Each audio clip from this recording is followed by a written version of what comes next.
Hi everyone, I'm Julie Cox. Thanks for joining me this week on Let's Talk Real Estate. Do any of the scenarios sound like you? There was a big rainfall and you got some water in the basement. Or what about that mold behind the wall that you know about but maybe no one else does? Or what about the cracks in your foundation? Should you be disclosing this information to your real estate agent? And you're probably worried that if you do disclose it, that it will slow down the sale of your home or bring down the value. Well, today I'm going to be talking about property disclosure. So in order to fully understand these issues, we need to review what a seller is legally obliged to disclose to buyers. So there's two kinds of defects, patent defects and latent defects. Patent defects are things that you can visually see with your eye, such as a broken window or shingles that have blown off the roof. You can visually see this, so a buyer can't make any complaints about it after close.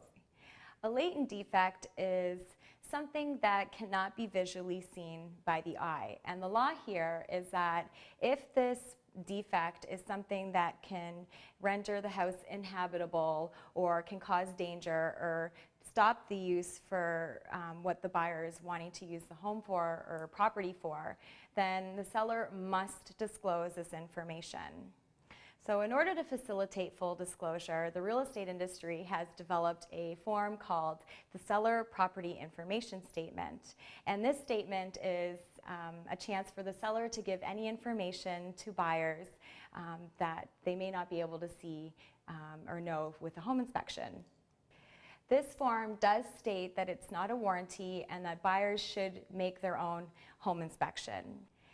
There is some controversy with this form, and some people suggest not signing it because they're afraid that if you're a seller and you sign this form that you could be liable if anything happens after closing. These forms have been completed across Canada by sellers in thousands of transactions without any liability if they've been completed truthfully to the best of your knowledge. In fact, if you don't complete it in some communities, some buyers may think that maybe you have something to hide. So it's actually up to you, the seller, if you want to fill out this form or not. If you have any questions, you can always talk to your real estate lawyer and they can help you decide if it's the right form for you to fill out. In my opinion, honesty is always the way to go. The truth is that no home is ever perfect and there's always things that need to be fixed. And if there's something that you think that should be said, maybe you should say it to clear your conscience and have a better sleep at night. I'm Julie Cox, and thanks for joining me this week on Let's Talk Real Estate. Let's Talk Real Estate is brought to you by Bowes & Cox Limited Real Estate Brokerage, family owned and operated since 1956 with locations to serve you throughout South Central Ontario.